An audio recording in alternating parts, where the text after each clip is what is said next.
দাপর যুগে শ্রীকৃষ্ণ কলিযুগ নিয়ে বেশ কিছু ভবিষ্যৎবাণী করেছিলেন।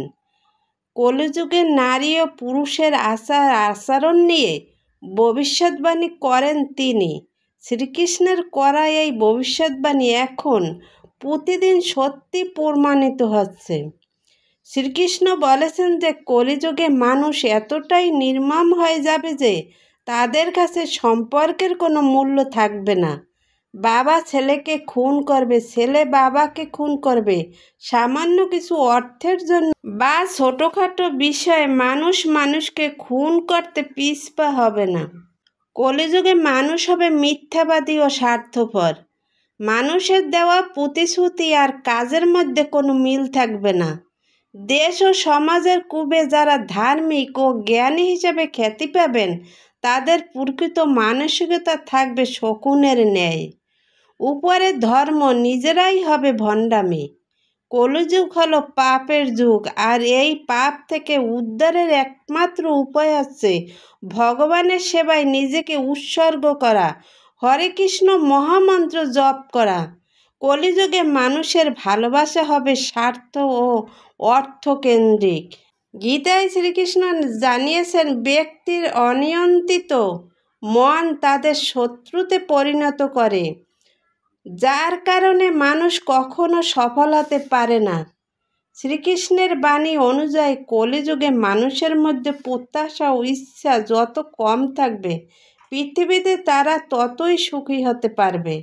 কলিযুগে কোনো মানুষের কাছে অর্থ না থাকলে তাকে অপবিত্র হিসেবে গণ্য করা হবে, অন্যদিকে ভণ্ডামিকে গ্রহণ করা হবে সম্মানের সঙ্গে।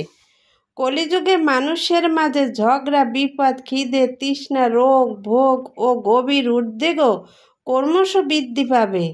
কলিযুগে মানুষের খাদ্যের একমাত্র অবলম্বন হয়ে উঠবে গাছের পাতা, ফল মূল, মাংস ইত্যাদি। বৃষ্টির অভাবে খরায় মানবজাতি ধ্বংসের পথে এগিয়ে যাবে। কলিযুগে গোটা পৃথিবী দুর্নীতিপূর্ণ জনসংখ্যা ভরে যাবে।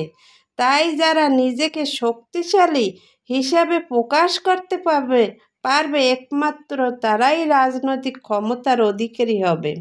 গীতায় আরও বলেছেন, কলিযুগের প্রভাবে ধর্ম, বিশ্বাস, যোগ্যতা, স্বচ্ছতা, সহিংসতা, ক্ষমা, প্রদর্শন, শারীরিক ক্ষমতা, স্মৃতিশক্তি এই সব কিছু শেষ হয়ে যাবে।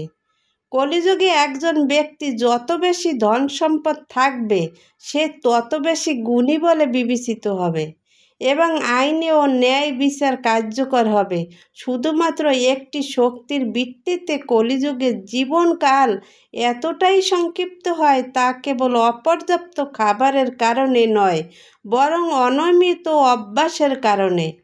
কলিযুগে প্রকৃত হয়ে পড়বে ভারসাম্যহীন, বেশিরভাগ ক্ষেত্রের মানুষকে দুর্বল করবে প্রবল গরম, ঝড়, বৃষ্টি, শীত ও তুষারপাত। কলিযুগে নিরপেক্ষ এবং অসহায় মানুষের এবং যাদের ঘুষ দেওয়া হবে না তারা ন্যায় বিচার থেকে বঞ্চিত হবে। কলিযুগের পুণ্য 1 ভাগ হলে পাপ 3 ভাগ হবে। তাই কলিযুগে দান করাই হবে মানুষের প্রধান ধর্ম। কলিযুগে ধর্মের প্রতি মানুষের আকর্ষণ থাকবে না, কিন্তু কলিযুগে মানুষকে রক্ষা করবে একমাত্র হরিনাম জপ। এই কলিযুগে দানই একমাত্র কর্ম দ্বারা শুদ্ধ না হওয়া পর্যন্ত কেউ জ্ঞান অর্জন করে না।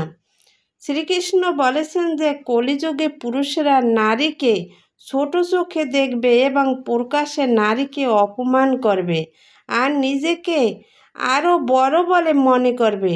নারীর সাহস ও আত্মত্যাগ পুরুষের কাছে মূল্যহীন হয়ে যাবে। কলিযুগে নারীর গুণের থেকে রূপের কদর বেশি করবে। দাপর যুগে দাঁড়িয়ে এমনটাই বলেছিলেন শ্রীকৃষ্ণ। নারীকে পণ্য হিসেবে দেখবে পুরুষেরা। সমাজে নারীর গুরুত্ব অবহেলা করে নিজের সুখের জন্য নারীকে ব্যবহার করবে। নারীরা পুরুষের টাকা দেখে তার প্রতি আকৃষ্ট হবে, নিজের দরিদ্র স্বামীকে ফেলে ধনী পুরুষের সঙ্গে চলে যেতে বাধবে না নারীদের। গরিব পুরুষদের কোনো কদর থাকবে না নারীদের কাছে।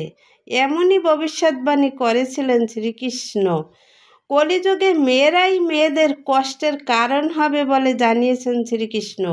কলিযুগে পুরুষের অন্যায় কাজে বাধা দেওয়ার বদলে নারীরা তাদের সাহায্য করবে বলে জানিয়েছেন ভগবান শ্রীকৃষ্ণ। পুরুষের মতো নারীরাও অনৈতিক কাজে জড়িয়ে পড়বে, সম্পর্কের কোনো মূল্য দেবে না, সম্পর্ক বারবার জড়াবে, তেমনি ভাঙতে দুইবার ভাববে না। নারী পুরুষের সম্পর্ক থাকবে না, বিবাহিত জীবনেও অশান্তি দেখা দিবে, সমাজে দুর্নীতি, মিথ্যাচার, হিংসা, বিদ্বেষ বাড়বে। শ্রীকৃষ্ণ আরও বলেছেন যে কলিযুগের শেষে কল্কি অবতারের আবির্ভাব হবে এবং তিনি পৃথিবীতে শান্তি প্রতিষ্ঠা করবেন। হরে কৃষ্ণ, রাধে রাধে।